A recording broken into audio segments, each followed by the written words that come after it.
Estátua da Liberdade partiu. A viagem está muito tranquila. Vamos chegar logo. E não era essa a Estátua da Liberdade. É outra. Vamos tentar de novo. Estátua da Liberdade partiu. Parece que agora estamos indo na direção certa.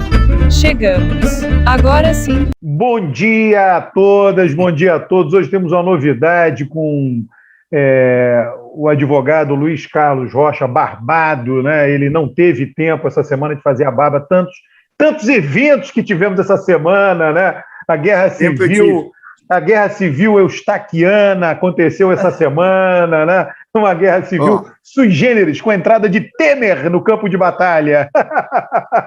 Tempo eu tive, não tive foi coragem, foi preguiça.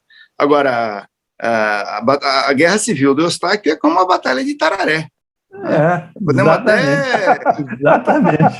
Criar aí nós podemos até dar um título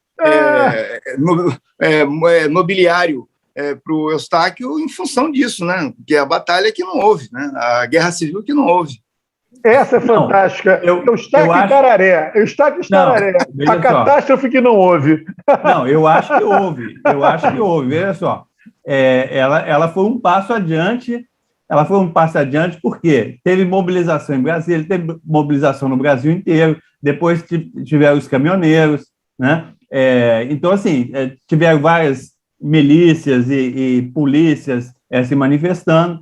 Então, eu acho que o Bolsonaro ele colocou a tropa na rua, né? E ele iniciou a Guerra Civil, né? no dia. Mas o general recuou, o general botou toda a sua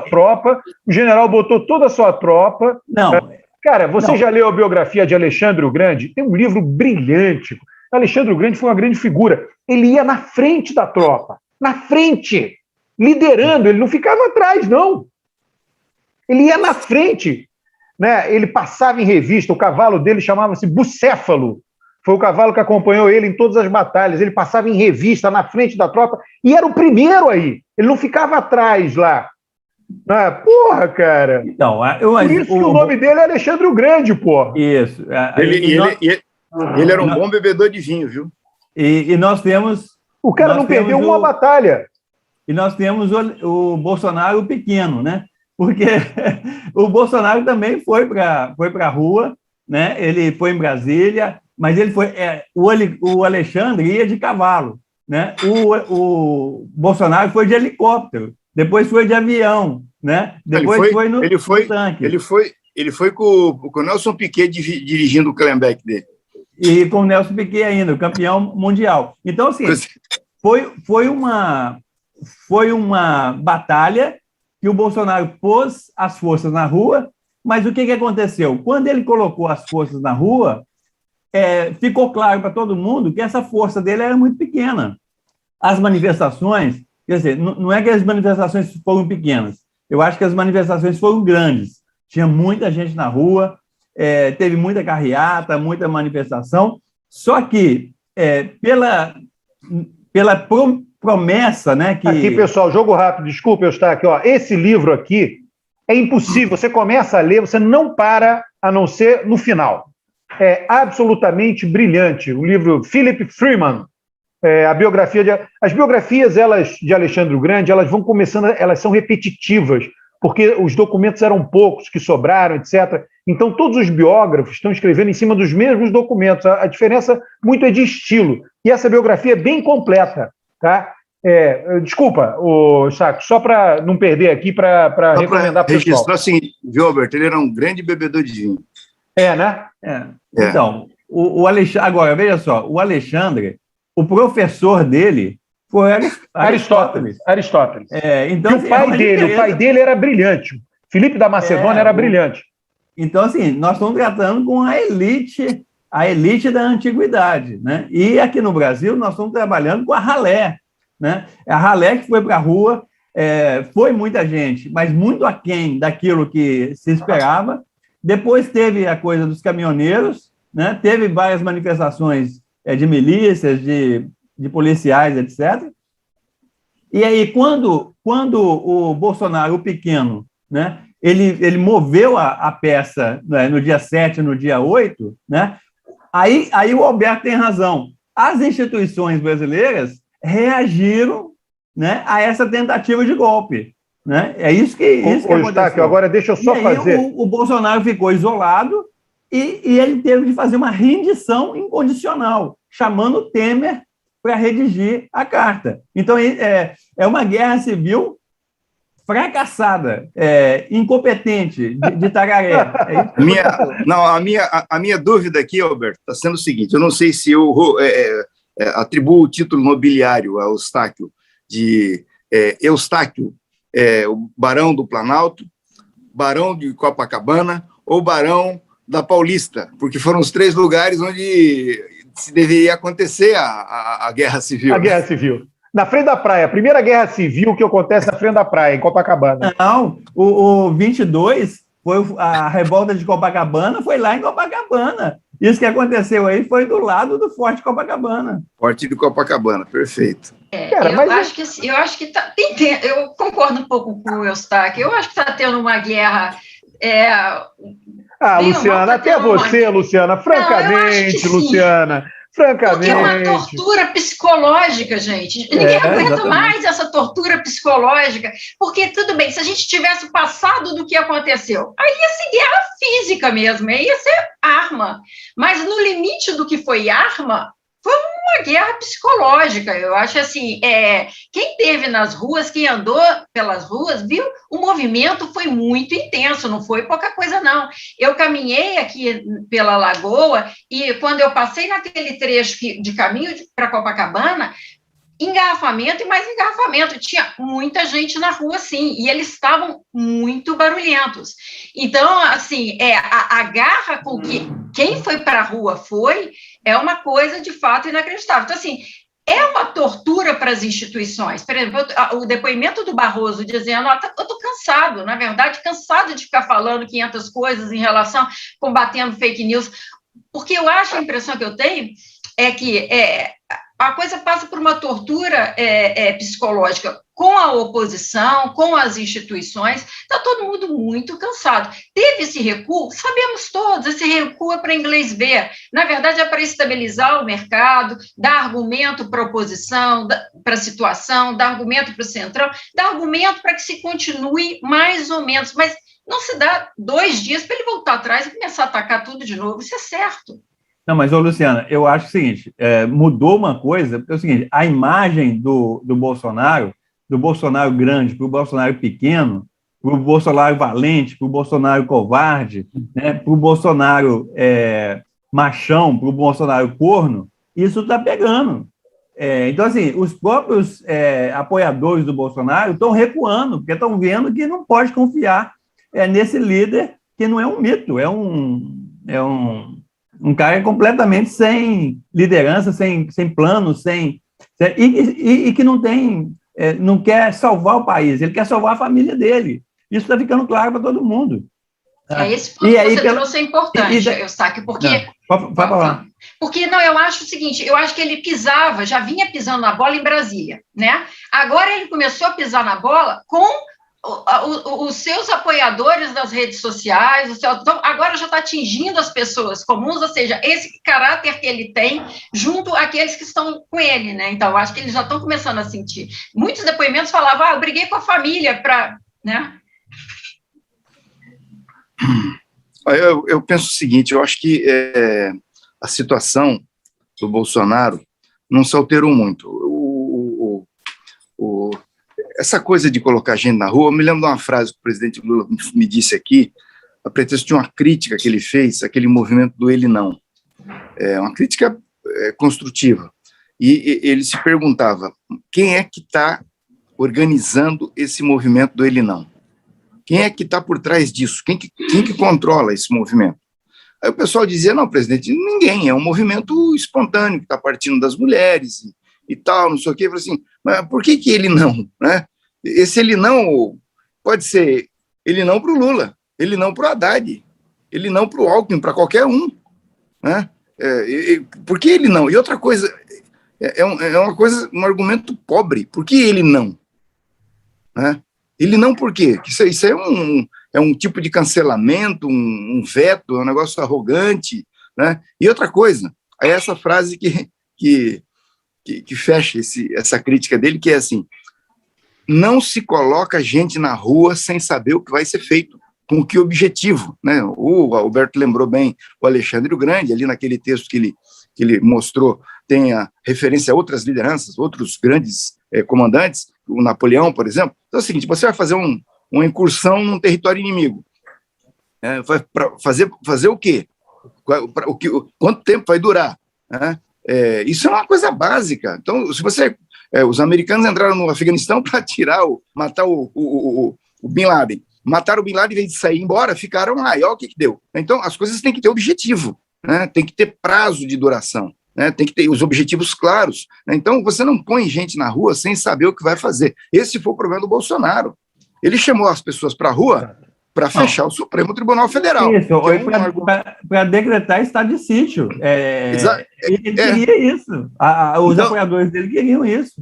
Não, os apoiadores, o que eu estou dizendo é o seguinte: os apoiadores dele queriam isso, certo? Mas é o seguinte, ele não queria isso, certo? O que ele queria era colocar as pessoas na rua para pressionar os agentes que estão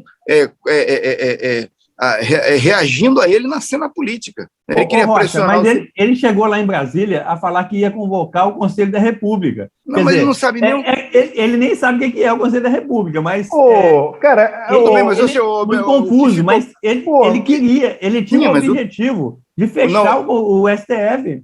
Não, é o seguinte: ele não tinha esse objetivo. Eu discordo disso. Eu acho que ele não tinha, porque se ele tivesse, os passos dele teriam sido outros. O problema dele agora é que ele levou as pessoas para a rua, fazendo com que elas acreditassem que havia um objetivo, que esse objetivo seria sinceramente perseguido, certo? E que, na verdade, o que se revelou foi que ele manipulou as pessoas, ele enganou as pessoas e levou as pessoas para a rua para outros objetivos. Qual? O de pressionar o Supremo Tribunal Federal, pressionar o Congresso, né? E impor a autoridade dele como presidente, que é uma autoridade que ele acha que existe, mas não está em lugar nenhum, não está na Constituição em lugar nenhum, né? E o fato é que isso não aconteceu, né? Houve uma reação, ele não atingiu o objetivo dele, as pessoas que foram para a rua também não atingiram o que elas queriam, né? E resulta num fracasso. Tem que ver como é que isso vai se desdobrar na base dele, certo? Eu tendo a acreditar que a base do Bolsonaro é uma base de beatos. Ele pode ser correndo pelado em volta do Planalto, isso ser filmado, vão dizer que é montagem. A fala dele pedindo a desmobilização dos caminhoneiros, tinha um monte de gente dizendo: não, isso aí é fake, não foi ele que falou isso, entendeu? Então, eu acho que tem que ver qual será o desdobramento na base dele. Eu tendo a acreditar que não vai ter nenhum. Eles vão continuar fechados com ele. Vamos passar a dizer agora o seguinte: vamos passar a dizer assim, não, o capitão precisa disso aí, ele precisa da base do Centrão, ele precisa do apoio dos empresários, do mercado, então ele tem que maneirar. Eles vão refazer a narrativa e vão continuar com ele. E ele vai continuar aí, e isso impede o surgimento da tal terceira via, né? Enquanto ele continuar com 22, 23, 24, 25%, não tem terceira via. Então, eu acho que o termo correto é isso mesmo, o Bolsonaro pequeno, não tem outro, e nós vamos conviver com isso. Ele já está anunciando no final da tarde ontem que ia pedir o impeachment do Barroso por causa do discurso que o Barroso fez no TSE, porque, ao contrário do Fux, o Barroso não contemporaneizou, não fez um discurso água com açúcar. O Barroso fez um discurso duro e nominou ele, né, e chamou ele de farsante, entendeu? E ele está dizendo: então eu vou pedir impeachment. Então ele começa de novo uma outra coisa, sabe? O fato é o seguinte: 70% da sociedade brasileira não leva o Bolsonaro a sério, e não vai levar, e vai derrotá-lo nas eleições. Esse é o ponto, e os outros parceiros da política têm que agir com responsabilidade, fazer as coisas certas, não sair desvairadamente querendo fazer um impeachment sem acertar com o Centrão, porque impeachment só pede se você tiver voto, se você não tiver voto, você não pede, né? E é isso. Rocha, sabe o que eu acho, né, desse recuo do Bolsonaro? Ele não perde, de fato, os apoiadores, mas os apoiadores diminuem a empolgação, tá? Eles ficam com um pé atrás, não com os dois pés atrás, votam em Bolsonaro. Eu acho que uma coisa é uma coisa, outra coisa é outra coisa, mas a empolgação diminui. Ontem mesmo, ou antes do recuo dele, já estava sendo ventilada uma nova manifestação chamada por Bolsonaro no dia 15 de novembro. Depois desse recuo, eu tenho dúvidas se uma manifestação desse tipo vai ocorrer. Né? O próprio Bolsonaro pode avaliar não ser prudente chamar uma manifestação dessa, uma vez que ele fez esse recuo. Tá? Ou ele pode fazer a manifestação e ela não será como essa do dia 7, porque é o seguinte, vamos dar a mão à palmatória. A manifestação de Brasília foi muito grande, o problema dela foi que ela não cumpriu o que prometeu, mas foi uma manifestação grande em Brasília. Concentração grande em Brasília foi grande. Agora, a de São Paulo e do Rio de Janeiro foram manifestações de respeito. Não é brincadeira, não, botar aquele povo na rua naquela quantidade. Eu viajei, estava no interior de São Paulo, perto da divisa com o Paraná, tem lá um parque estadual, etc., e voltei por uma estrada que tem pouco movimento, tá? Uma estrada que passa numa cidade que eu nunca tinha ouvido falar, Capão Bonito. Pois bem, estava passando ali em Capão Bonito. Em 2 entroncamentos, a estrada passa na cidade, né? Não literalmente dentro, mas passa ali na cidade. Em 2 entroncamentos, tinha manifestantes lá com caminhões, né? Picapes, né? Carros grandes, com bandeiras do Brasil. Eu até baixei o vidro, minha esposa estava dirigindo, e quando estava saindo ali, eu gritei, olá, para ver qual a reação deles. Não aconteceu nada, enfim, não tem problema nenhum. Se fosse guerra civil, iam mandar uma pedra no meu carro, etc. Não aconteceu nada. Né? Eu fiquei muito impressionado, uma cidade assim, aí você via na estrada, né, associações, né, as sedes, né, de associações de cooperativas, de agricultores. Então, em todas as cidades do Brasil, né, com alguma associação de agricultor, houve manifestação. Né, eu estou dando um depoimento dessa, mas eu vi em outras. Essa é porque estava realmente... Eu vi a movimentação, bandeiras em sítios, né, porque a estrada passava até em locais mais ermos, em sítios. Né? Então, olha, a manifestação foi grande, é um fato. Né? Agora, ela causou um problema, porque os caminhoneiros viram aquilo ali, os caminhoneiros não, os empresários do setor de caminhões viram aquilo ali e disseram, olha, vamos aproveitar isso aqui e pressionar o governo para baixar o diesel, para mudar a demarcação das terras indígenas, e aí ele perdeu o controle, aquilo que você falou no início, tá? Da preocupação de Lula. Quando você faz uma manifestação, você tem que entender claramente o propósito dela, tudo tem que estar muito bem mapeado, não pode se perder o controle. Ele perdeu o controle, né?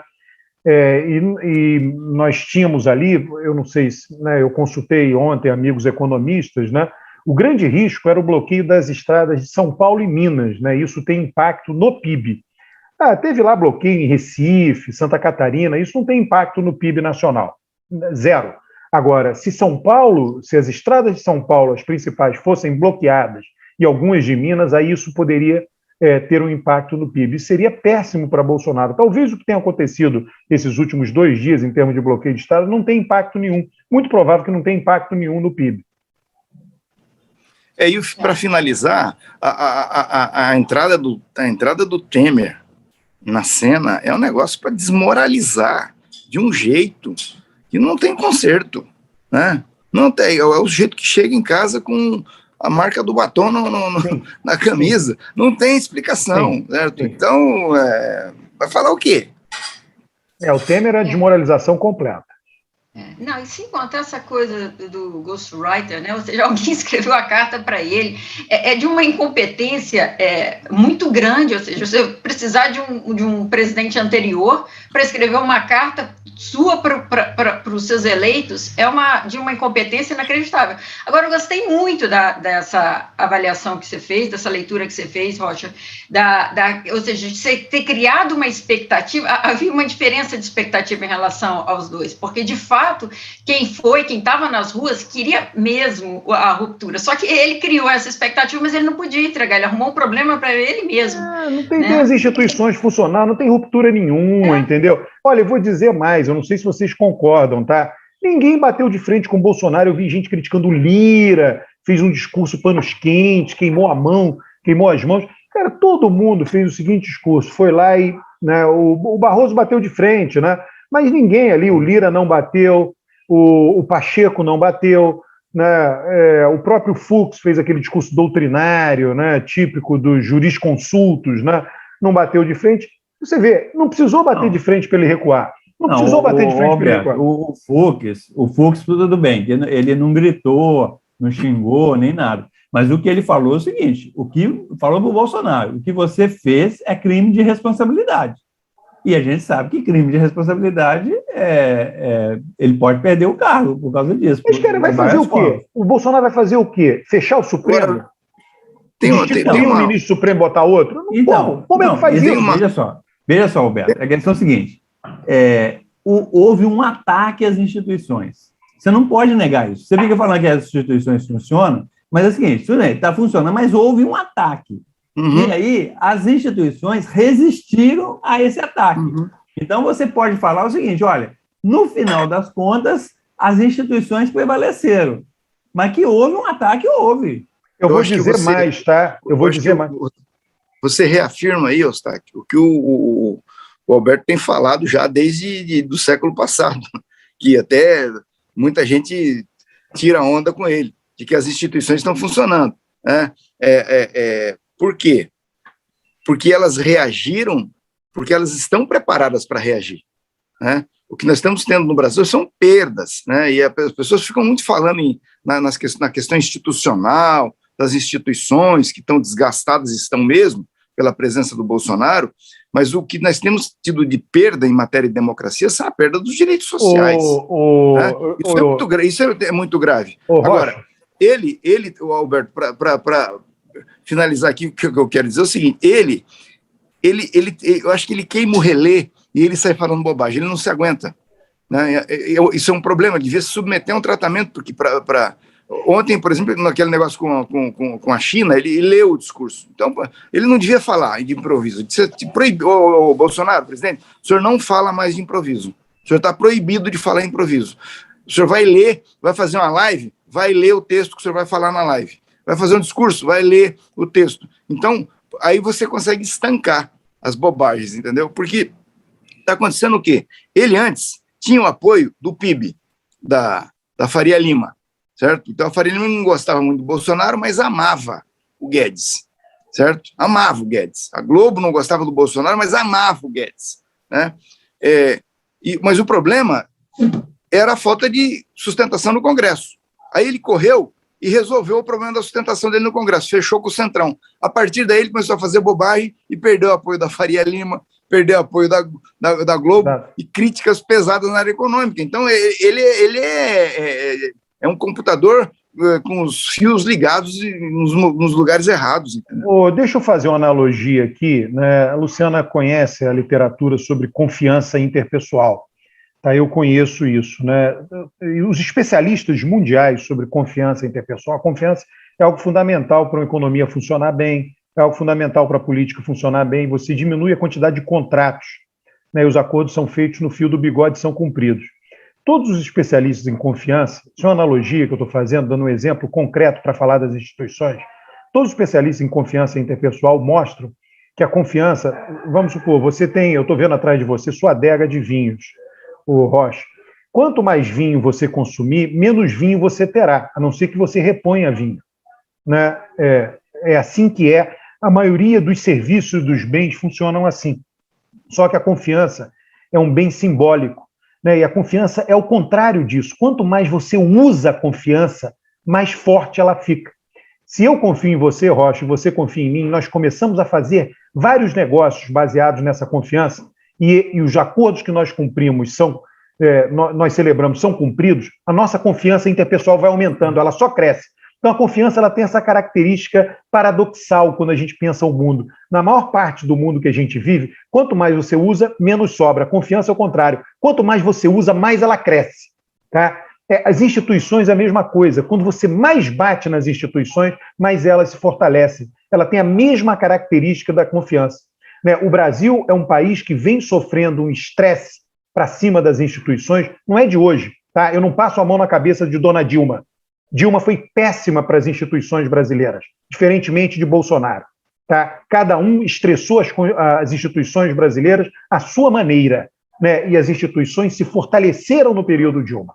Agora nós estamos vendo a mesmíssima coisa, né? Bolsonaro, de uma maneira muito pior do que Dilma, está tentando estressar ou está estressando as instituições. As instituições funcionam como confiança interpessoal. Quanto mais elas apanham, mais elas se fortalecem. Isso é um adendo, acho que é importante para isso. O Brasil tem as instituições mais fortes do mundo. Você faz lembrar a lenda daquele menino que gritava: olha o lobo, olha o lobo, olha o lobo. E o pessoal ia sair correndo e ia ver, não tinha lobo. Aí no dia que teve o lobo, ninguém foi lá ajudar ele, né? Então, mas essa ideia de confiança aí é legal, Roberto, se a gente pensar o seguinte: o Bolsonaro, a principal perda no 7 de setembro foi a confiança na turma que apoia ele. Certo? Então, assim, ele já perdeu a confiança de 70% da sociedade brasileira. E agora os 30% estão, no mínimo, desconfiados. Né? Várias declarações aí de caminhoneiros, de outros apoiadores, mostrando que o Bolsonaro perdeu o apoio, né, nessas pessoas que acreditavam, que tinham confiança isso nele. Isso não é confiança interpessoal, tá? Porque é o seguinte, na política você tem grandes símbolos e você tem o nós contra eles, a política é tribal, tá? E aí você... por que você segue determinados discursos, mesmo que eles sejam inverossímeis? Porque aquilo faz você pertencer à mesma tribo daqueles que seguem o discurso também inverossímeis. Tá? É algo diferente de confiança interpessoal. Confiança interpessoal, você está ali com a pessoa, você convive com a pessoa. Vamos dizer, uma confiança orgânica. Agora, só para dizer outra coisa, é o seguinte: o que eu discordo um pouco de você, Alberto, é que eu não acho que as instituições estão saindo fortalecidas. Né? O que eu acho é que as instituições estão elas estão sobrevivendo a uma série de ataques e uma situação do país que está muito difícil. Então, é aquela ideia que o Rocha colocou no outro programa de democracia de baixo resultado ou de baixa intensidade. Né? Então, assim, o que nós temos pela frente? Nós temos aí, vocês estão vendo aí, nós estamos numa seca danada, está pegando fogo em São Paulo. Eu já passei em São Paulo pegando fogo naquelas plantações de milho, de soja, etc. É uma coisa terrível, porque você está na estrada e, de repente, você está numa nuvem de fogo e fica uma coisa horrível, porque fica tudo seco, com muita fumaça, com muita poluição, muita gente morrendo por causa dessa poluição de queimada. Aí você tem aumento do preço, né, dos produtos básicos, né, a fome aumentando, a economia que estava prevista para crescer mais de 5%, agora ela está prevista crescer menos de 5%, ou seja, simplesmente repor o que perdeu em 2020, e para 2022 estava se falando em 2%, 3% de crescimento, agora está se falando de 1% de crescimento. Então, nós vamos ter uma redução da renda per capita durante o governo Bolsonaro. Né? E, além do mais, a inflação crescendo, e a crise hídrica e a crise energética, que vão vir fortíssimo agora, esse resto de ano, em 2022. Então, é o seguinte, nós temos uma situação seguinte: um presidente que perdeu, que saiu derrotado, que se rendeu, que teve de ser apoiado no Temer, que falava mal da China, igual o Rocha falou, e se rendeu para a China, porque o que a reunião dos BRICS mostrou, ele leu um discurso completamente diferente de tudo que ele fala e os filhos dele falam sobre a China, né? Então, nós vamos ter um ano e pouco aí de governo completamente sem respaldo e numa situação do país caótica. Então, as instituições estão funcionando em cima de um escombro. Né? Nós vamos sair um país derrotado, um país destruído, e as instituições funcionando em cima da miséria do povo, do sofrimento do povo brasileiro. Então, isso que tem de qualificar. Eu queria falar um pouquinho da confiança interpessoal, que o Roberto mencionou. Ele citou o livro, eu também citaria um autor, que é o Roberto Putnam. Para mim, ele é fabuloso quando trata da questão capital social e da confiança interpessoal. Por que ela tem um efeito positivo na democracia? Porque as pessoas confiam, você confiar para além do parente, confiar em quem você não conhece, né? Que isso leva, em última instância, um encorajamento para a associação e projetos coletivos que repercutem tanto na política quanto na economia. É a história do consórcio, que aí não precisa, como o Alberto falou, não precisa de tanto aparato jurídico, porque você confia nas pessoas. E aí o Kuttner mostra isso, como isso repercute. Então, ele diz que essa é uma das razões para o desenvolvimento econômico do norte da Itália e para o atraso no sul da Itália. Então, ele coloca isso e faz amarra com alguns componentes históricos que eu acho bastante interessante em relação a isso. Né? E quando a gente anda pelo interior do Paraná, do exterior de Santa Catarina, você vê aquelas associações fortes de agricultores, você imediatamente lembra isso, assim como me faz recordar Illinois, que você tem também mais ou menos essa lógica dessas associações que funcionam muito bem, dos agricultores e tudo. Então, quando você tem uma realidade, pensando em termos de pessoas, não em termos das associações, em que você tem um conflito tão atiçado dessa maneira, você vai quebrando também essa capacidade das pessoas se organizar, ou seja, você tem elas internas aos grupos, né, mas em termos de sociedade, isso tem um desgaste também no nível da sociedade, essa polarização muito grande, né, muito grande, que tem desde da questão dentro da família, que não é no caso da confiança interpessoal, mas também entre os desconhecidos. Então, eu acho que a gente sai fraco também.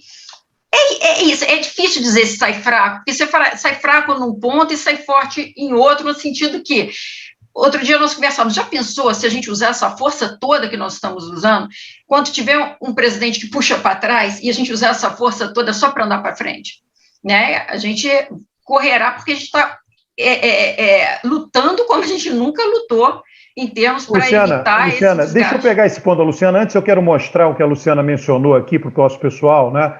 Aqui está o livro, esse é um livro clássico, tem em português, vocês podem ver, podem comprar no Kindle, na Amazon, Comunidade, Democracia e Experiência da Itália Moderna. É um livro de 2008, porém absolutamente atual, né, e principalmente toda a parte teórica e empírica, né, ele mostrando o papel das relações interpessoais e das relações de confiança para o desenvolvimento, tanto político quanto econômico. Teve uma literatura depois, não está aí, está só indicado, mas tem uma literatura também baseada na confiança interpessoal, a importância dela para o desenvolvimento econômico, tá? E ele compara, ele diz, olha, eu tenho aqui basicamente um experimento, esse livro é muito legal, ele diz, eu tenho um experimento, numa determinada data, teve uma data de início, né, dia tal, de tal mês, de tal ano, todas as regiões da Itália toda a Itália foi dividida em regiões, e ali foram iniciados governos regionais. E aí ele disse, vamos deixar passar 20 anos e ver como é que esses governos começaram, todos eles começaram do zero.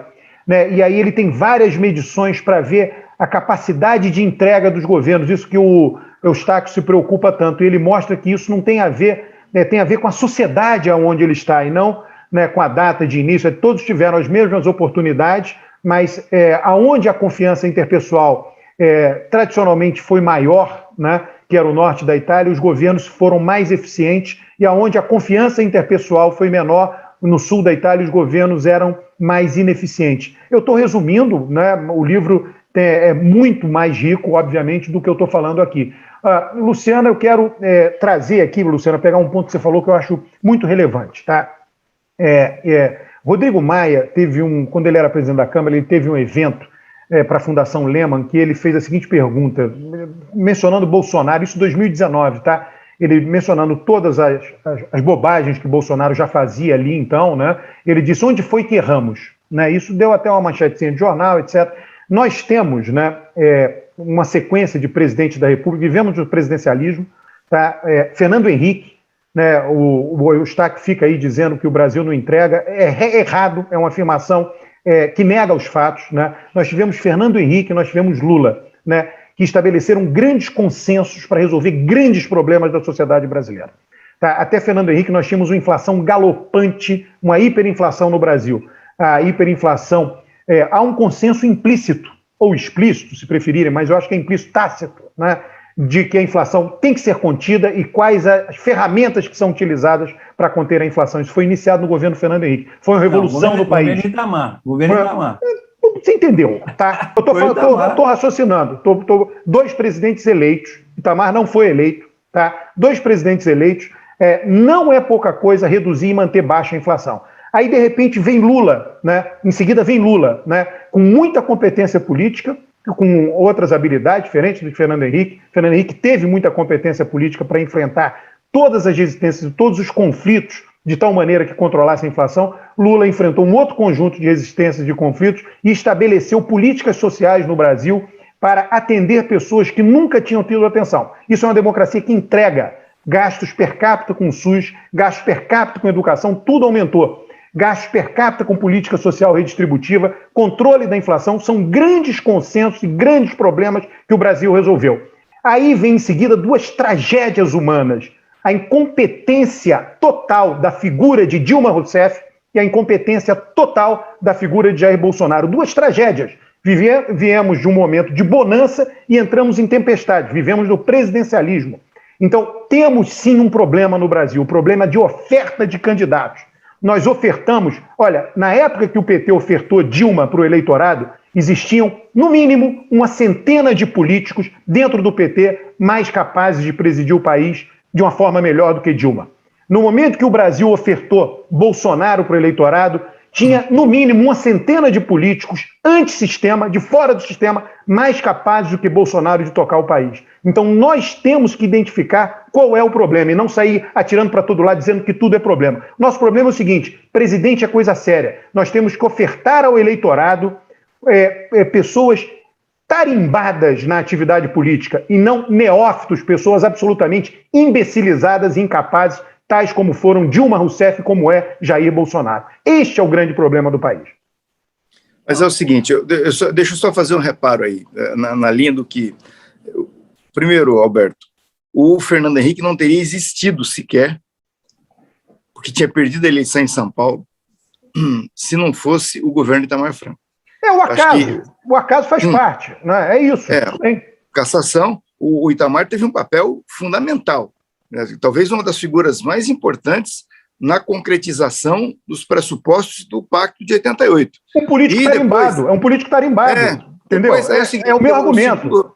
Segundo reparo é o seguinte, é que quando a Dilma foi escolhida, ela foi festejada no mercado, porque era uma gerente, uma pessoa eficiente, uma gestora exemplar, né, em função do acervo que ela tinha produzido, por onde ela tinha passado, como técnica, né?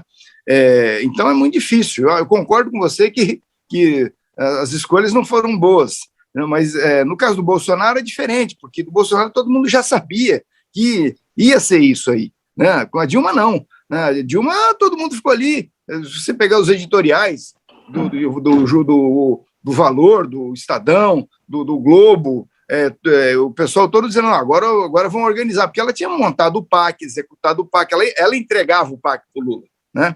E o Lula foi muito o resultado do PAC, né?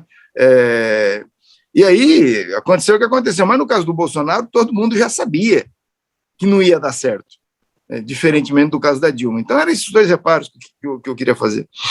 O que eu quero dizer, Roberto, é o seguinte, que a democracia entrega, mas ela está entregando muito menos do que ela poderia entregar. Essa que é a minha mas questão. Sempre tudo pode entregar menos ou mais, depende do ponto de vista. Depende do ponto de vista que você escolhe. Espera, aí você qualquer lugar do mundo, qualquer lugar do mundo. Você tem indicadores, por exemplo, o Brasil, durante a maior parte do século XX, ele crescia mais do que a média mundial. Por isso que a gente fala que é um país emergente, né? Então, assim, o mundo todo está crescendo, está melhorando a esperança de vida, está melhorando a educação, está melhorando moradia, melhorando transporte. A única coisa que não melhora no mundo é meio ambiente. Meio ambiente só piora, mas essas coisas sociais, o IDH do mundo, ele está crescendo ao longo do século XX.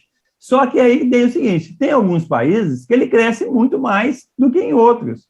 E aí o seguinte, o Brasil, até 1980, ele estava entregando mais do que a média mundial. E a partir de 1980, ele começou a entregar menos do que a média mundial. Desde 80 está acontecendo isso, ainda na época da ditadura do Figueiredo. Tá? Ele passou a entregar menos. E alguns governos, eles conseguem entregar mais um pouco do que outros. Mas o Brasil, o que eu chamando a atenção é o seguinte, por exemplo, o Fernando Henrique conseguiu controlar a inflação mas disparou a dívida. Tá? O Lula conseguiu reduzir a pobreza, conseguiu reduzir a desigualdade, mas, ao mesmo tempo, houve uma valorização cambial que contribuiu para a desindustrialização do país. Né? Então, assim, você não pode pegar só uma coisa, esse cara fez isso, esse cara fez isso. Teve problemas também no Fernando Henrique, teve problemas no Lula. Então, como teve problemas na Dilma, teve problemas no Temer, né? E teve problema no Bolsonaro. Tá, então, olha só. Por isso que eu acho legal isso aí. Existe democracia, que as instituições funcionam, mas algumas entregam bons resultados e outros entregam mau resultado, ou pequenos resultados. É isso que tem que distinguir. Não pode simplesmente Eustáquio, o bacana do pluralismo da democracia é que isso que você está falando é debatido, né? E de alguma maneira os políticos vão lá, identificam os problemas, demora tempo, às vezes demoram décadas, e atacam e vão resolver, se a sociedade pressionar. Você vê a situação do racismo nos Estados Unidos. Aquele foi um tema que foi crescendo, leva tempo. Tá? O encarceramento em massa da população negra nos Estados Unidos. Primeiro aconteceu o problema, depois vai ser debatido, e agora está todo mundo lá, o que faz, o que resolve? É assim, o mundo democrático funciona assim. Agora, né, então tudo que você falou, até 80, Fernando Henrique, é do jogo, né? Agora, você não vai conseguir resolver um problema colocando imbecis na presidência da República. Porra, não dá. Tem que, entendeu? Você está lá, está vendo o problema acontecer, né? Está debatendo, vai ter um grupo que vai diagnosticar, vamos seguir esse caminho, aí você põe um imbecil como era Dilma, põe um imbecil como é Bolsonaro. Não há sociedade que resolva um problema no presidencialismo. Roberto, deixa eu só, antes da Luciana falar, porque ela vai ter que falar, eu queria dizer o seguinte, o problema, né, aí todo consiste em que nós temos uma democracia muito jovem, nós estamos na 8ª eleição, o 8º presidente eleito depois da Constituição de 88.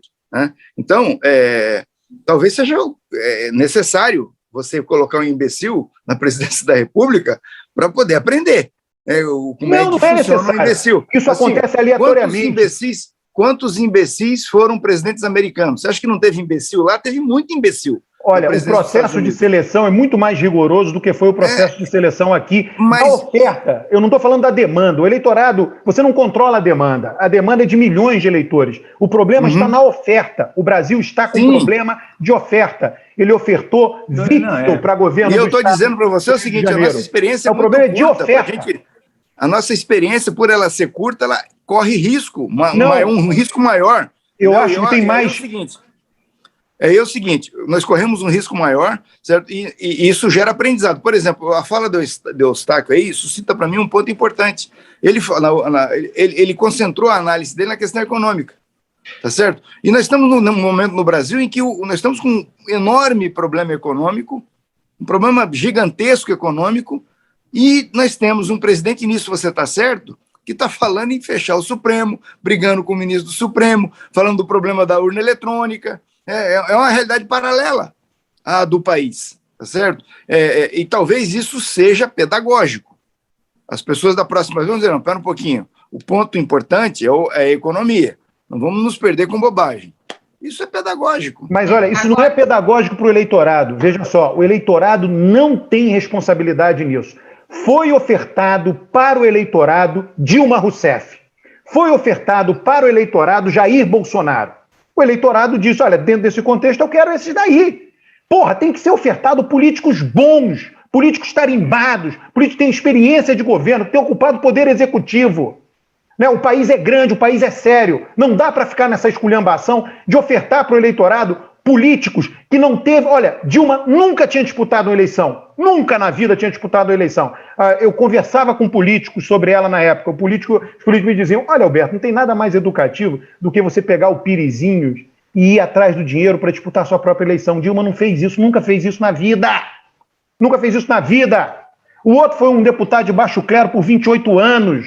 Você não pode se dar o luxo, num país sério como o Brasil, num país grande, num país bem estruturado como o Brasil, no presidencialismo, ofertar imbecis para o eleitorado. Isso é um luxo. Você não pode se dar esse luxo.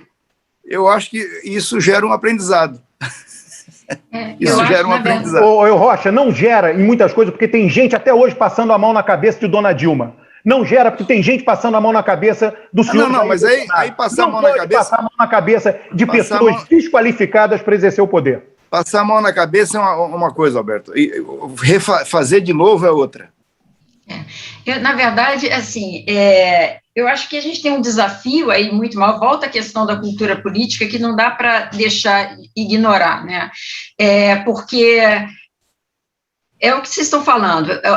O Bolsonaro fez o que fez e ainda faz o que faz, ainda coloca pessoas na rua. Ele ainda tem uma adesão ali firme de 25%, 30%, que ainda estão com ele, que pode crescer um pouco quando você coloca como do outro lado o Lula. Não cresce mais tanto quanto crescia antigamente, mas ainda tem ali. Então, é ruim não é só porque foi eleito, não, é porque foi eleito e ainda permanece com esse segmento. Agora, permanece por quê?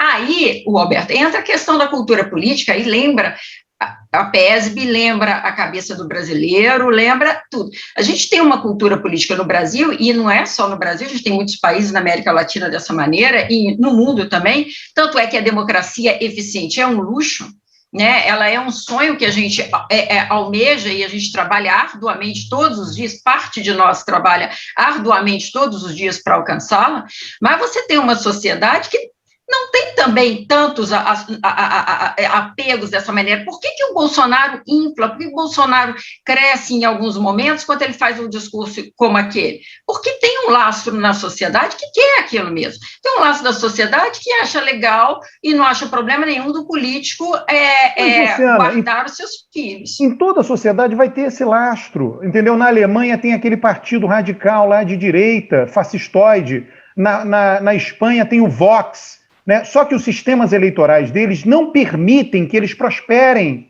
Né? A elite fechou o sistema para gente séria. Você tem que fechar o sistema para gente qualificada e séria. Aí está o problema. Tudo bem, Alberto. Então deixa eu só continuar. Luciano, tudo bem, mas a Alemanha, não vamos nos esquecer, elegeu o Hitler. Sim, e aprendeu. O que a Alemanha fez? A Alemanha, quando saiu da experiência, ela mudou a lei eleitoral de tal maneira que bloqueasse o crescimento de pequenos partidos radicais. Ela fez isso deliberadamente. Nós aqui, sabe qual é um dos grandes problemas, Rocha? E aí eu dou o segundo passo no meu argumento, é o excesso de partidos. É o excesso de partidos. Nós não aprendemos que é o excesso. Bolsonaro disse, eu quero ser candidato. Pô, mas não tem partido. Tudo bem, arruma qualquer um aí, PSL. Compra, paga e é candidato. É isso! Né? Se não tivesse excesso de partidos, todos os políticos de esquerda estariam amontoados dentro do PT. E eles iam dizer, porra, mas eu sou melhor que Dilma. Não dá para escolher Dilma. Né? Agora, como está todo mundo espalhado, você pode se dar o luxo de pegar alguém sem relevância eleitoral nenhuma. Né? Então, este é o problema. Aí nós estamos agora votando uma lei que permite a continuidade do excesso de partidos. Não tem aprendizado nenhum, rapaz. É incrível. Porque não tem diagnóstico, fica todo mundo dizendo que as instituições estão erradas, onde elas não estão. O problema é a oferta de políticos de baixa qualidade para o eleitorado. Não só são esses dois presidentes, não. Nos estados está cheio. O governador do Amazonas é uma tragédia, o governador do Rio de Janeiro, Witzel, uma tragédia. Você tem que bloquear a possibilidade. Isso zera? Não, claro que não zera. Você tem que diminuir. Você tem que diminuir essa possibilidade. Tem que fazer, um downsizing de políticos no Brasil. Um downsizing, tem que ter menos político em menos partidos e só gente graúda e qualificada. Tudo bem, mas como é que você faz isso? Assim, você fala das virtudes da democracia, mas esquece dos defeitos. Como é que você faz isso aí que você está falando, que todo mundo aqui concorda, certo? Numa democracia.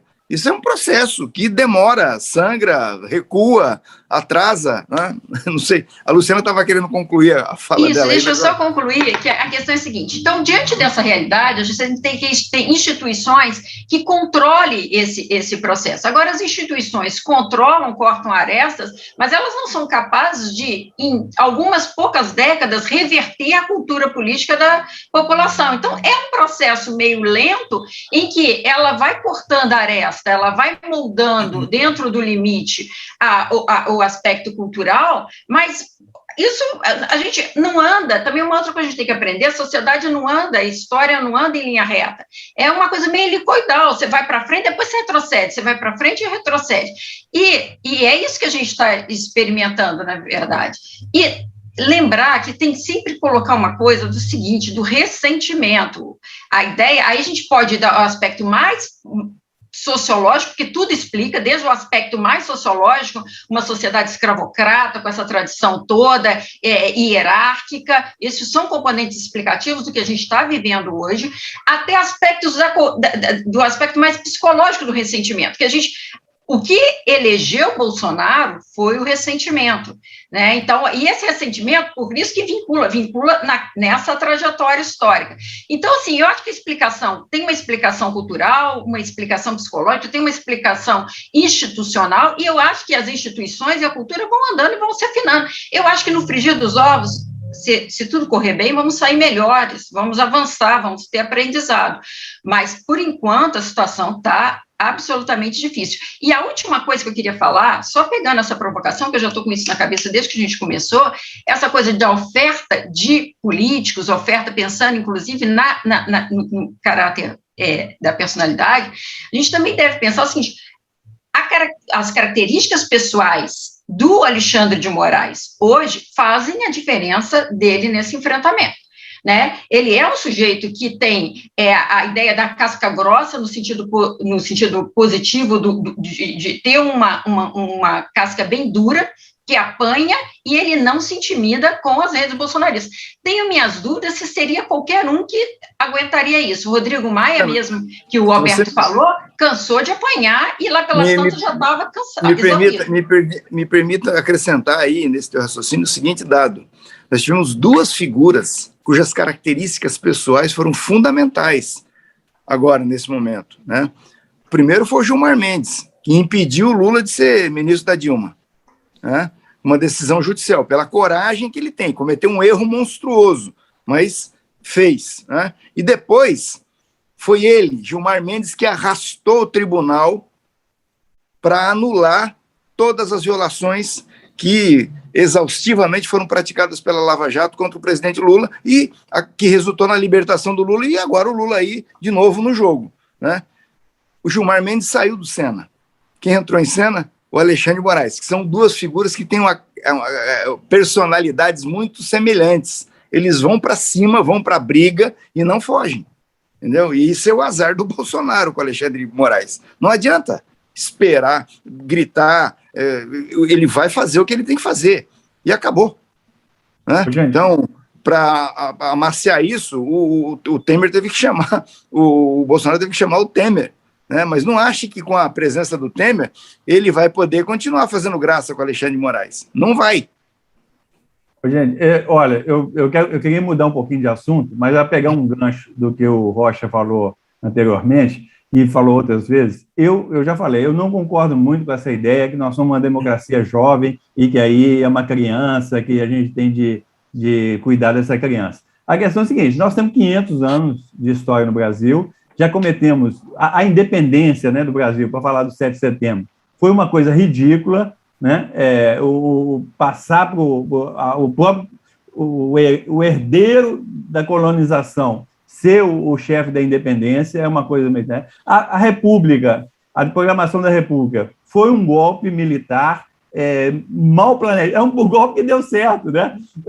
Não tinha ninguém na rua, o cara foi lá, deu um golpe e mudou tudo, mandou o imperador embora e tal. Depois nós tivemos uma República Velha, que a política era coisa de polícia, não de coisa social, né? Depois nós tivemos Getúlio Vargas, que deu um outro golpe, depois deu um outro golpe em 37, e depois voltou em termos eleitorais, em termos democráticos, né? Então é o seguinte: o Brasil tem uma história muito grande, de 500 anos, e eu não concordo com isso, porque tem 30 anos de democracia, a gente está aprendendo. Não, a gente já errou demais durante 500 anos. E aí, pegando nos Estados Unidos. Os Estados Unidos têm menos de 500 anos, né? Fez uma história completamente diferente, mas eu queria chamar a atenção para o 11 de setembro. Né? Nesse sábado, está se comemorando os 20 anos, comemorando assim, está se relembrando os 20 anos do 11 de setembro, e nós tivemos nos Estados Unidos, que essa coisa que tem uma oferta, vamos dizer assim, de presidentes mais tarimbados do que no Brasil, nós tivemos o Bush filho, que foi um presidente desastroso, né, que iniciou a guerra do Iraque, que iniciou a guerra Mas, Eustáquio, erros todo mundo vai cometer, cara. Eu sei. Eu estou dizendo o seguinte, que mesmo com toda a oferta, o pai presidente e tal, o Bush filho fez um governo desastroso em todos os sentidos. E aí veio o Obama, tentou corrigir. E depois do Obama vem quem? Vem o Trump. Mas o cara mais desastroso. O Trump estudou em Wharton. O Trump estudou em Wharton. Não é qualquer um que estuda em Wharton, cara. Porque ele é rico. Wharton não é Unicamp. Não, mas não, cara, é um treinamento. Ele é um cara, rapaz, é um cara que, tocou negócios, entendeu? Um bom orador. Olha, o Bolsonaro não consegue fazer uma palavra. Um bom orador. Você entendeu? O que eu quero dizer... O cara é cheio de méritos. Ganhar uma primária de um partido nos Estados Unidos não é fácil. Não é você se auto-ungir candidato, como o Bolsonaro fez. Sou candidato. Agora arruma um partido aí. O cara entrou numa primária, enfrentou gente tarimbada e ganhou. É um processo de seleção duro, é uma peneira, mas nesse sentido, Alberto, é o seguinte, o Bolsonaro ficou 30 anos no Congresso ganhando eleição e ainda elegeu os filhos todos. Elegeu um vereador no Rio, elegeu um deputado estadual, elegeu um deputado federal em São Paulo, elegeu um senador no Rio de Janeiro. Ele também passou pela peneira. A família toda passou pela peneira. Não é assim, não é um cara que surgiu do nada. Qual foi a peneira para ele ser candidato a presidente? Não teve peneira. Para ele ser candidato a presidente, não teve peneira nenhuma. Eu entendo o que você está falando, mas assim, o Trump e o Bolsonaro são dois caras muito parecidos em todos os sentidos. Então, assim, mesmo numa democracia mais consolidada como os Estados Unidos, conseguiu eleger um Trump.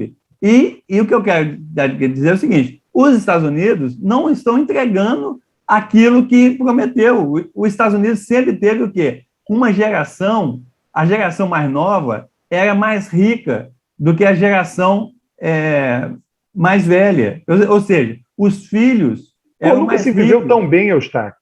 Isso, mas veja só, os Estados Unidos, o que caracteriza o sucesso dos Estados Unidos é que durante 250 anos, os filhos, de um modo geral, na média, né, eles são mais ricos do que os pais. Isso foi interrompido. Né? Então, assim, e os Estados Unidos estão perdendo influência no mundo, principalmente depois do 11 de setembro. Tá? Então, assim, eu estou só querendo lembrar aqui a data do 11 de setembro e dizer as dificuldades que o que o pessoal fala, é um império em declínio. Né? E aí, Alberto, tem um desafio muito grande, que é o seguinte, que o império em ascensão é a China, né? E é um império que não tem esse tipo de eleição que você está falando. Você tem um filtro dentro... mas é tudo muito recente, cara. Essa coisa de império aí demora 100 anos, entendeu? Então a gente está falando um fenômeno que você não pode, né? Você está falando de uma noite quando você tem que ver 100 anos, né? Não é assim. A Rússia, a União Soviética, foi um império que durou 70 anos. Né? Tem impérios que caem rápido. E outros demoram mais tempo. Durou 70 anos, mas se estruturou em um prazo muito menor do que de 70 anos. Não, tinha lá a tradição de Pedro Grande, né? O João Manove, o cara sentou em cima daquela tradição, né? Alberto, eu estou pensando aqui, agora o Bolsonaro está tendo dificuldade de arrumar um partido para ser presidente. Ele compra, Luciano, essa é a coisa mais fácil que tem. Ele vai aposentar quer dizer, quem vender vai aposentar os filhos, netos, etc. Quem vender vai dizer o seguinte, eu tenho aqui um partido qualquer, PRTB, para você se filiar custa 20 milhões. O velho da van paga. Acabou. Entendeu? Agora é o seguinte, tudo bem, mas vamos combinar. Olhando aí retrospectivamente, né, essa coisa de pequeno partido ganhar eleições. Nós tivemos 8 eleições presidenciais. Das 8, em 2, ocorreu esse episódio de pequeno partido ganhar eleição. Né? Eu acho que esse cenário de 2018, não vai se repetir em 2022 de jeito nenhum. Não sei se o Lula e o PT vão ganhar a eleição, mas para mim está fora de cogitação de um partidinho aí, escolhe como o Roberto está falando, ganhar a eleição. Não, a questão toda, o Rocha, é que Bolsonaro ganhou a eleição pelo símbolo Bolsonaro. O eleitorado estava vendo, eu não quero ninguém do sistema. Quem desses caras aí que estão disputando a eleição é o cara menos de dentro do sistema? É Bolsonaro, então eu vou com ele. Basicamente foi isso, né? A França fez isto com Macron. Fez exatamente isso, só que Macron tinha sido chefe de gabinete do presidente da França. Macron tinha sido ministro das finanças da França. Macron tinha estudado na escola lá, ENAP, a escola de administração pública, e todos os políticos franceses. Ele era um cara de fora do sistema que tinha sido educado pelo sistema, entendeu? Então, não cometeu, na França não aconteceu essa desgraça que aconteceu no Brasil. Mas a Dilma tinha um currículo invejável, Alberto. Ela teve uma loja de 1,99 que faliu, o Rocha. Ela tinha uma loja de 1,99 em Porto Alegre que foi à falência. Não tem nada de invejável nisso. Estudou, foi guerrilheira, comandou vários... maravilha. Secretária de Estado no Rio Grande do Sul. Só que tinham 100 políticos melhores do que ela naquela circunstância. Você não está brincando, é um país, é a vida de 200 milhões de pessoas.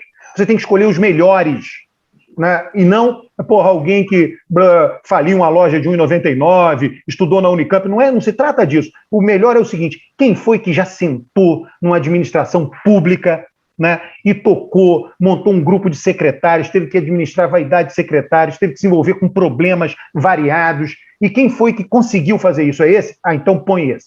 Porque se ele já foi... Não, nunca foi eleita para nada. Primeiro cargo... Ela comandou o PAC.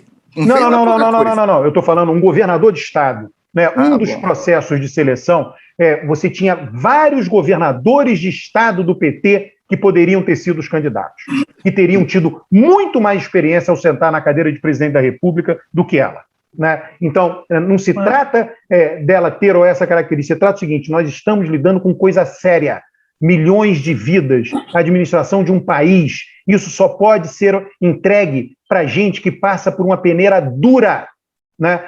Eu não sei. Entregue para os melhores. Enfim, dentro da informação que a gente tem. Os melhores são quem? Aqueles que sejam a capital, que seja a capital de São Paulo, que seja a capital do Rio de Janeiro. Eu não sei o que você pensa disso. O Fernando Henrique nunca administrou nada. Sim, cara, eu estou dando um exemplo. Eu só quero dizer o seguinte, eu só vou provocar, Luciano, não sei o que você pensa disso, certo? Eu não sei os outros partidos, eu não sei a sociedade brasileira, mas eu te digo, com algum grau de segurança, que o PT não vai fazer mais isso. Tomara, né? Mas eu acho assim, Rocha, qual é o meu problema? Eu não estou aqui pensando no voluntarismo das pessoas. Eu não vou dizer Lula escolheu errado, Lula escolheu certo. Não é disso que se trata o meu argumento. O meu argumento é o seguinte: o sistema permitiu que Lula escolhesse. E toda escolha de um indivíduo, ela está muito mais sujeita ao erro do que a escolha de uma coletividade. Esse é o meu ponto, né? Eu não estou aqui para nominar, eu não sou voluntarista. Não tem voluntarismo. Eu reconheço, sim, que o presidencialismo, a figura do presidente da República é importantíssima dentro do presidencialismo. Isso daí não sou eu, reconheço a literatura toda. Eu estou querendo refletir com você para pegar outro exemplo. Por exemplo, eleição de São Paulo. Prefeito da última eleição de São Paulo. O PT escolheu Gilmar Tato. É um político experimentado, com mandatos, não sei o que e tal, e foi democrático, inclusive contrariando a vontade do Lula, e deu no que deu. Não, tudo bem, mas aí são outras coisas. Veja só, não adianta a gente ficar... Sempre vai ter... Eu estou pensando o seguinte: qual é a peneira, né? Olha, ninguém consegue uma posição de titular na seleção brasileira de futebol puxando o saco do técnico, né? Tem uma peneira duríssima, o cara tem que ter um desempenho de excelência para chegar ali, né? A política tem que criar peneiras institucionais.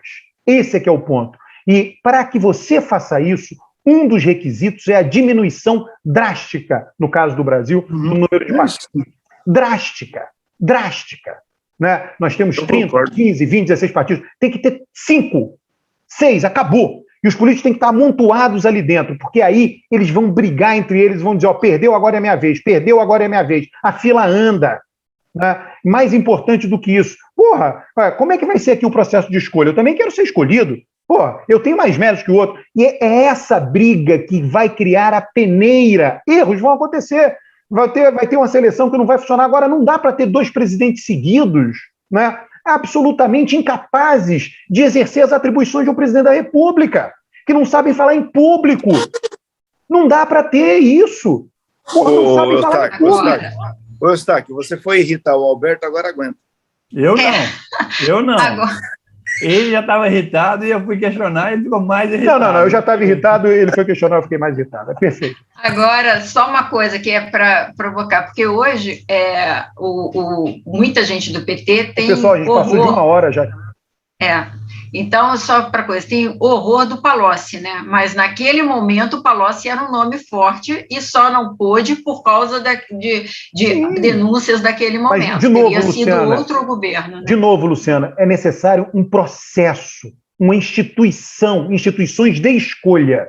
Senão a gente vai ficar vendo, teria escolhido esse, teria escolhido... Não é necessário. Os Estados Unidos inventaram lá primárias. Cada país tem o seu jeito. Né? No Reino Unido tem lá a seleção, que inclusive hoje tem prévia lá, né, junto aos filiados, seleção do líder do partido, ou o Partido Trabalhista ou o Partido Conservador. Só 2 partidos conseguem eleger primeiro-ministro. Não tem essa palhaçada de partidinho pequenininho conseguir eleger primeiro-ministro no Reino Unido. Entendeu? É sério, a peneira é dura, é um funil complicadíssimo para o cara chegar lá. Aqui não tem funil complicadíssimo nenhum. O cara começa a fazer um bom discurso homofóbico de racistas, e aí se auto-intitula candidato, disputa e ganha. Porra, cara, não dá, não tem país que consiga resistir a isso. O PSDB vai fazer prévia. É uma tentativa, né? Tomara que isso se institucionalize, é uma primeira tentativa, tem que ter uma segunda vez, uma terceira, é isso. A democracia permite isso. Essa é a grande riqueza da democracia. Você dizer o seguinte, olha, vamos agora, porque a opinião pública, você estuda opinião pública, eu estudo, qual é a grande riqueza da opinião pública? O que é que ela nos ensina? É que os problemas sempre vão existir. Mas como você está numa situação plural, em que as pessoas estão em conflito entre elas, né, é desse conflito que vão surgir novas ideias, alguém vai ceder, um outro vai ceder, né, e aí as coisas vão melhorando, entendeu? Não tem. Agora, leva tempo. O que não pode é, no curtíssimo prazo, você ter uma sucessão de presidentes num presidencialismo que sejam pessoas absolutamente ineptas para exercer o cargo de presidente da República. Isso aqui é um absurdo. A culpa é do Eustáquio. Não, o raciocínio do Alberto é o seguinte: as instituições funcionam, mas de vez em quando aparecem os doidos lá. Ô, Eustáquio, tem uma instituição que eu estou querendo propor, é um diagnóstico mais preciso do que está acontecendo. Tem uma instituição que se chama, sei lá, eu estou falando assim, conceitualmente, que é o processo de seleção de quem o mundo político oferta para presidente da República, que não funcionou. Essa instituição não está funcionando. É nela que nós temos que mexer no curto prazo. Ela segura que nós tenhamos excelentes presidentes? Jamais, não. Mas ela provavelmente vai assegurar que nós não tenhamos 2 tragédias consecutivas. Tá? Agora, não é que vá assegurar, o aleatório também pode acontecer, mas a probabilidade vai diminuir. Agora eu gostei. Nem todas as instituições estão funcionando. Não, mas ninguém diz isso, Eustáquio. Todo mundo fica dizendo, o Supremo não está funcionando, o Congresso não está funcionando. Não, o problema é um problema de oferta de políticos. Nós estamos ofertando péssimos políticos para nosso eleitorado. Não dá. Você está focando numa instituição particular, né, que é o sistema político. Sistema partidário. É o sistema partidário. Sistema partidário. Aí você está focando no seguinte, olha, o arcabouço da democracia funciona, né, esse jovem, não sei o quê, mas essa instituição em particular não está funcionando. O Brasil negligenciou seu sistema partidário. Ele acha que dá para esticar a corda sem um sistema partidário com poucos partidos e sólidos. Não dá. Eu acho que isso aí é consenso. Agora nós já estouramos tempo. Não é, o Rocha, não é. Tanto é que votaram a favor da federação de partidos. Se fosse consenso, não votavam. Não é. Tanto é que votaram a favor de liberar as coligações. Se fosse consenso, não é. Não é. Mas eu sei, votaram, mas não vai acontecer. Sim, mas não é consenso. A Câmara votou a favor, aprovou. Nossos representantes aprovaram. Você entendeu? Não é. Esse é que é o problema. O Senado não aprovou. Graças a Deus. Agora, Deus é isso grande. traria, não dá para colocar agora, porque acho que traria uma coisa mais longa, mas é a conversa sobre a organização partidária, né? O processo de recrutamento e seleção de candidaturas. Exatamente. Eu uma vez fiz um trabalho a respeito disso, tanto para eleição para municipal em 3 capitais, Curitiba, Salvador e São Paulo, entrevistando lideranças partidárias, e vou te dizer uma coisa, os líderes partidários, os presidentes dos partidos, aqueles responsáveis, secretários responsáveis pelo recrutamento das lideranças, também a gente tem que discutir muita coisa aí. Talvez justamente por isso, hoje a gente está muito suscetível a quem escolhe e a característica, voltamos à ideia das características pessoais de quem escolhe. Então, é uma maneira muito sem institucionalização, muito ruim. A organização dentro dos partidos é muito aleatória, você não tem profissionalização nenhuma, precisava muito mais. A profissionalização é externa, ou seja, se você precisa, ela é externa. A burocracia partidária é muito limitada também. Pessoal, estouramos tudo. Eu gostaria que eu Eustáquio, de pedir desculpas aí a você, que eu me segui. Não. Mas de vez em quando a gente fica mais pilhado. Antes do programa, o Eustáquio tinha dito para mim, hoje eu vou irritar o Alberto. Não, nem isso não. É que é o seguinte, o Alberto levou a minha ideia de guerra civil para o lado pessoal, entendeu? Então... Guerra civil interpessoal. Então é o seguinte, vamos fechar o programa escolhendo, vai ser Barão do Planalto, Barão de Copacabana ou Barão da Paulista? Esse aí é Barão da Lagoa, Rodrigo de Freitas, rapaz. Isso é um barão de verdade, não é um barão qualquer. Tá bom, um abraço. Bom dia, bom dia. Tchau.